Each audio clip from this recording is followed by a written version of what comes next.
You're listening to Turn the Page, the Indie Book Podcast, your go-to destination for celebrating indie books and the creative authors behind them. I'm your host, Kay, and in each episode I'll be shining a spotlight on phenomenal indie books, chatting with talented indie authors, and offering you a peek behind the self-publishing curtain. Don't miss out, hit that subscribe button now to ensure you never miss an episode, and get ready to meet your next favourite indie book as we turn the page together. Welcome back to Turn the Page, the Indie Book Podcast.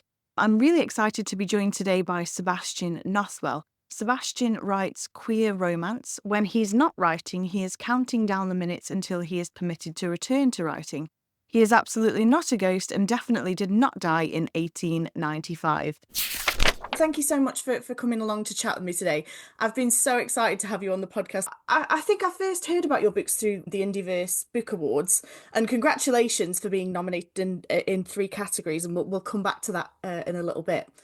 That then led me to your Instagram channel, which is so much fun. I don't think I've ever seen an Instagram channel like yours. It's a great way to get people sort of interested in what you write. Yeah, it's a very Tumblr approach to Instagram. Yeah. And then obviously I found your podcast that you host along with a group of amazing indie authors. But before we get into all of that, could you please start by just introducing yourself and telling us a little bit about the books that you write? I am Sebastian Nothwell, and I write queer romance in the historical and fantasy subgenres. Wonderful. Can you tell us a little bit about some of the books that you've released already? So my latest book is Fiorenzo, which is a sword-crossed, class-crossed, high-low fantasy romance in a setting inspired by 18th century Venice. And the challenge for that one for me was how much hurt comfort can I get in one book? It turns out a fair bit. And my other fantasy book is Oak King, Holly King, which is a Victorian Fae mashup where a Fae warrior receives a death sentence in the form of being declared the Oak King. And in seeking out someone who can help him survive it, he finds an unassuming Victorian clerk who doesn't believe in the Fae. So, naturally, they kiss about it. Just to put you on the spot, because I like doing that. Can you use just 3 words to describe what readers might expect if they were to pick up one of your books? Does hurt/comfort count as one word because of the slash, or is that 2? Yes, I'll give it to you. So it's hurt, comfort, catharsis, and I guess the third one's just queer, honestly. Brilliant. So what drew you to writing Victorian historical romance and also fantasy romance? With the Victorian historicals, I was reading a lot of Victorian literature and wanted to see more folks like me in it, especially when I kept coming across queer themes and queer subtext that never quite made it to text for, obvious reasons for being written in the Victorian era, but I wanted to kind of respond to that in a more explicit fashion. And then I branched off from that into fantasy romance with a strong historical grounding because it was a way for me to kind of compromise my distaste for world building and my desire for queer normative settings. So you really hate world building? So it feels like a cop-out to say I hate bad world building, but sorry, quick tangent. In the dating scene, I match with a lot of nerds for obvious reasons, and there was a pattern for many years where men would not stop explaining Dune to me on first dates. So I finally read it, if only just so I could start saying, I've read it, you don't need to explain it to me. And I can see why it has such a following, but I also think with a good editor, it would make a really compelling short story. The level of world building that is in Dune is more suited to a tabletop role-playing game source book than a novel.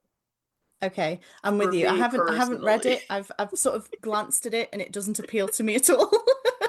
There's a lot of really interesting ideas. I just don't know that they're developed in a direction that I find enjoyable. Okay, fair enough. So, would you say then that your books are obviously much more character driven without the focus on the world building initially? Much more so, yeah. And I think that's also kind of a feature of the romance genre in general, because it's all about two or more people twining their lives together, and you kind of have to focus on their characters in order to make that believable. That makes sense? Yeah, absolutely. I honestly love books that are character driven, where the characters are created first before the plot. To me, it makes it so much more engaging if you can really root for that character. You almost don't give a shit what happens to them. Just as long as the character themselves is great, that's fine. Very much so, yes. Heartily agree. Yeah. So where do you get the inspiration then for your characters? It's like the old saying goes, if all you have is a hammer, everything looks like a queer romance. And I'm at the point where basically, if a new idea pops into my purview, if it's like reading nonfiction, historical, because I'm very predictable, or through just like seeing a documentary or going and visiting a museum, it's looking at these cultural contexts and thinking, how do I be gay in it? And just kind of building a story around that. That's the best way to start a story. Is there a character in your books that you most relate to and why? Um, to paraphrase comics artist Bill Watterson, all of my protagonists are half me. So Okay, it's kind of whoever the main characters are, there's part of me in all of them. that's And then brilliant. I some of love the it. side characters as well. That's great. So anyone reading feels like they get to know you a little bit better as well. That's awesome. Oh, that's dangerous. Oh dear. Um, that said, I find Aubrey Warren of Mr. Warren's Profession was particularly cathartic to write because he's a working class Victorian man who's trying valiantly to struggle his way up the ladder, despite the fact that the ladder itself is an illusion and there's really Oh, I no love way that. up it. And I wrote that while I was working boutique retail and surviving on food stamps. So it got a little bit more personal than perhaps some others did. But I bet it pays off though. I bet it comes across really well in the writing. I can hope so. I only hope so. So jumping back to your Indieverse Book Award nomination, how did it feel to have Fiorenzo nominated for those three categories? I think they were most memorable first kiss, most cinematic writing, and most interesting fictional world, which is really interesting for someone who doesn't like world building. I think in that category in particular, I benefited from most Western fantasy books being based on kind of a cultural idea of medieval England that may or may not ring true to actual history. Okay. So even just going slightly eastward into Italy, everyone was like, I've never seen this before. And I'm like, I can almost guarantee you have, because Venice is real and is still Yes. there. So do you really love to sort of dig deep in the research then when you're writing historical? I really do. It's the only way I get any confidence to write anything, historical or fantasy, is just being able Oh, to that's great. go to the source material and be like, okay, how does this work? Because, like, for me, the frustrating part of fantasy world building is like having to invent an economy that makes sense and a culture that makes sense and a religion that makes sense and everything being internally consistent. And for me, going back to actual history is kind of a cheat code for that, being like, well, if I don't know how this fantasy wool industry would work, I can look at the historical wool industry and Yeah, kind of just fold that in. that's a great point. So, Fiorenzo is your most recent release, and it was the first time that I'd heard of a fantasy of manners romance. I actually had no idea what it was. So, for anyone else like me who has been living under a rock and doesn't know what that means either, could you give us a brief overview, please? Sure. Fantasy of Manners is fantasy that focuses less on wizards and dragons and elves and kind of those high fantasy elements and more on political intrigue, interpersonal relationships, and kind of the social setting of that Yeah. fantasy world. Okay, brilliant. And does that tie in with the romance as well? Very much so, yes. And Brilliant. it kind of goes back to the origins of the genre. I don't know if this is the actual first book in it, but one of the earliest examples I know of is Swords Point by Ellen Kushner, which kind of combines Renaissance England and Italy setting and a plot which technically fulfills all the prerequisites of a category romance, because the plot kicks off and every turn of the plot is motivated by desire, either thwarted or indulged. And so while it doesn't have as tight a focus on what I think a modern romance reader would consider the two main characters, it does ultimately revolve around their relationship and ends with a happy for now for the both of them. Love It's that. also queer as hell, and every character is bisexual until proven otherwise. A very enjoyable and influential read for me personally. And Great. also significantly shorter than Fiorenzo because, frankly, Ellen Kushner's a better writer than I am. If you like a book that gets to the point, you'll love Swords Point. If you like to go on a few meandering side quests where you just kind of live in the world for a while, try Fiorenzo. So, out of this, I think 7 books that you've written and released so far, is that about right? 7 is correct, yes. Okay, brilliant. Which book or character or both, just to give you as much choice as possible, are you most proud of and why? I am very proud of Fiorenzo because it's my most recent book, so it's like, I think, the best example of where I am as an author right now, and I ventured out of my Victorian comfort zone in terms of world building and research. And I also achieved that personal challenge of as much hurt comfort in one book as possible. But I am also very proud of 2 stories from Tales from Blackthorn Briar, which is the sequel collection to Oak King, Holly King. Specifically the stories Mr. Grigsby's Clerk and The Ballad of Daniel Durst, because those are both from the perspectives of side characters from Oak King, Holly King, who are mortal and remain completely unaware of any fantasy elements that were occurring in the story around them. So they're woven into this very magical fabric and they have no idea. I And love it. as a result, their perspective felt very fresh and authentic as a writing experience, and I think they turned out well. So, in terms of what you're working on next or what you're working on at the moment, can you give us a sort of sneak peek into that? Right now, over on my Patreon, I'm doing a transmasc historical romance inspired by Little Women by Louisa May Alcott. I saw that earlier. I saw your post about it, and I was like, "That sounds amazing." I recently read Most Ardently, which is the sort of trans Yes. version of Pride and Prejudice, which I absolutely loved. And as soon as I saw yours, I was like, "I need to read this." Yeah, it's been a lot of fun just because, like, in the original text of Little Women, you can project a lot of gender and sexuality feelings onto Jo March. Like, that character in particular supports a wide variety of queer readings. The Yeah, only thing you can't say about Jo March is cishet. Like, yeah. that's the only thing that's not gonna fit. And then researching further into the biography of the author, Jo March is just a fraction of the transmasc swag of Louisa May Alcott herself.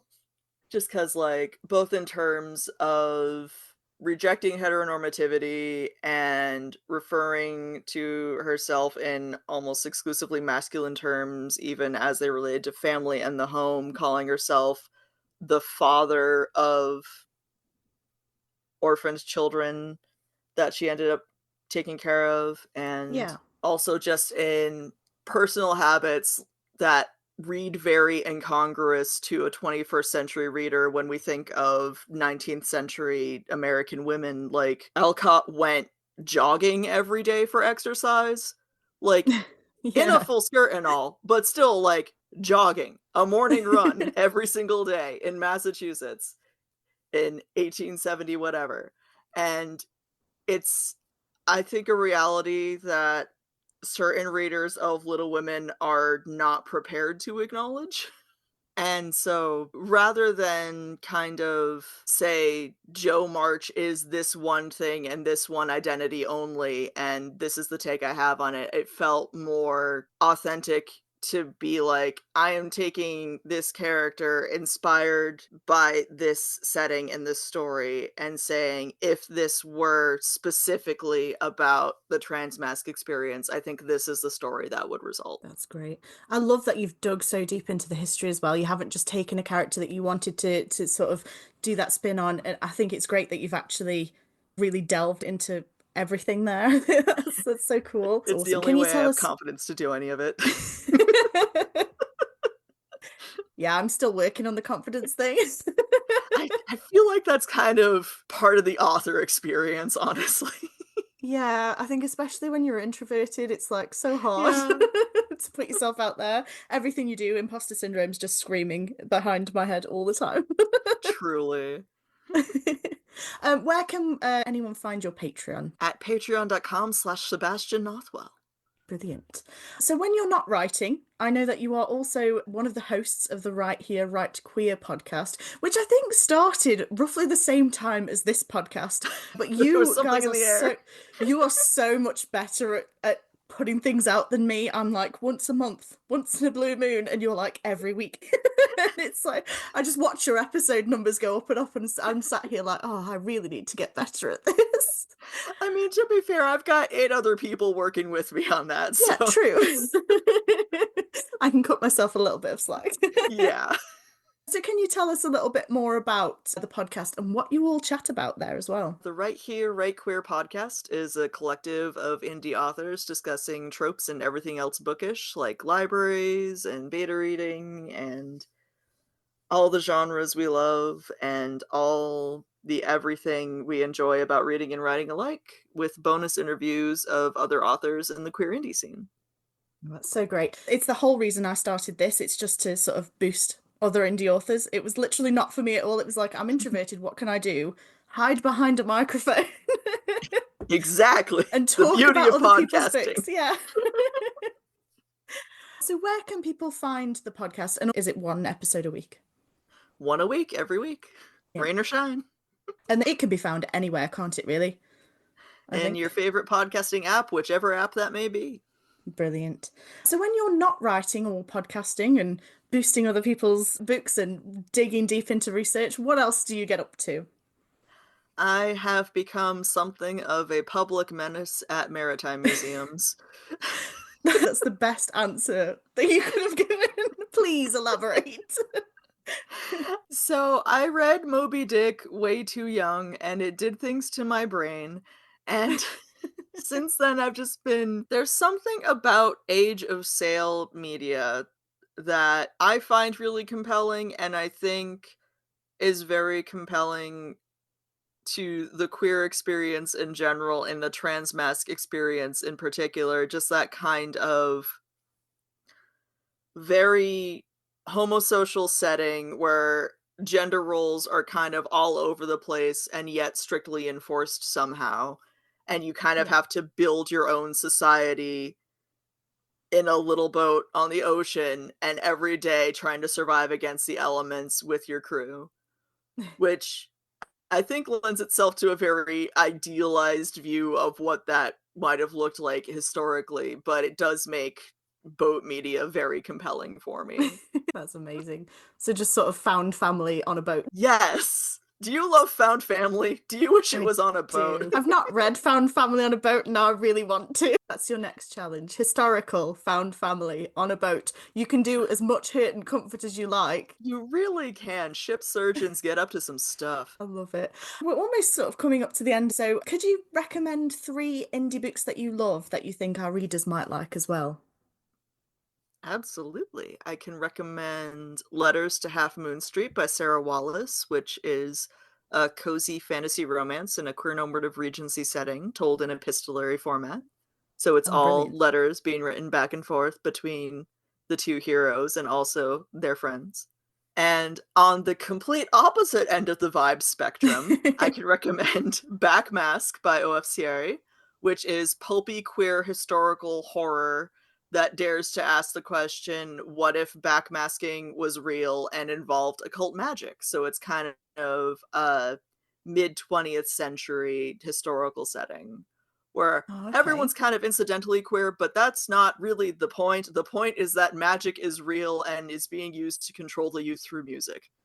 And thirdly, I would recommend Blood in the Water by Carolina Cruz, which is historical horror romance where a sailing ship is beset by a vampire and the two survivors have to contend with each other and maybe fall in love. Oh, that kind of ties back to what we were talking about just. I I just also love boats. I get this. How many of your books feature boats? Shockingly few! The only Oh no. one I would say Fiorenzo takes place in an island city state, so like it's a nautical culture, but everything's Yeah, happening on land, as it were. And then with Hold boats in the Fast, vicinity. boats in the vicinity, gondola everywhere. And Hold Fast is how to describe a historical romance thriller Okay. where a whaler inherits a baronetcy and then has to go live on land and is very sad about it. And also there's a bunch of other drama happening on land. I tend to take the boatmen off the boats and put them where they're not happy and then figure out how to make them happy despite the lack of a boat. That's brilliant. Would you like to live on a boat, is my question. I've thought about it. So in the New Bedford Harbor, there's a Nantucket lightship that is owned by the guy who owns the Pirate and Witch Museums in Salem, Massachusetts. Oh, And wow. yeah, every day he's just in the harbor on that beautiful little boat living his best life, and I am beyond jealous. That's so cool. I also get the impression from the last two books that you recommended that you have a secret, well, maybe not a secret love, but maybe new to me, love of horror. Is that something that you might be thinking of writing in the future? So I wrote one horror romance, which is The Haunting of Heatherhurst Hall, and the thing about that one is it's more of an effort to like be deliberately scary, but in terms of like content, really the difference between that and all of my other romances is that I just labeled it horror because I think horror and romance have a lot in common as genres just because they are both so focused on human emotion rather than necessarily like plot. Yeah. And I think there's also an expectation of you know what you're getting into with the genre. Like you go into a horror movie, you know there's probably going to be blood, there's probably going to be gore. Probably not everyone's going to survive to the end of it. Whereas like if you go into romance, you know going in it's going to be about building a relationship between two or more people and it's going to end in some semblance of happiness. So I think you can both enrich horror by bringing in some romance elements because that kind of raises the stakes in an interesting way. And you can also enrich romance by bringing in some horror elements because, again, it raises the stakes because will this end happily? I know it's supposed to, but I don't see how. And then you kind of get that journey. That's great. And also, who doesn't want to fall in love when everyone's covered in blood? Exactly. So, just my final question, just as we're wrapping up, if you could recommend one of your books to someone who's completely new to you and hasn't read anything that you've written before, which one would you suggest that they start with? I would start with Oak King, Holly King because I think it's got the best of both worlds in terms of historical and fantasy.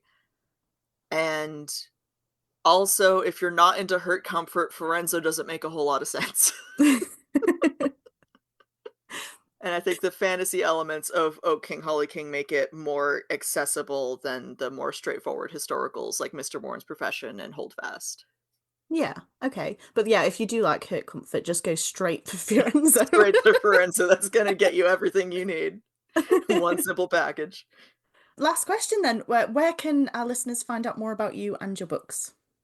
You can learn about upcoming events, find all my social media links, and sign up for my newsletter for 3 free short stories at sebastiannothwell.com.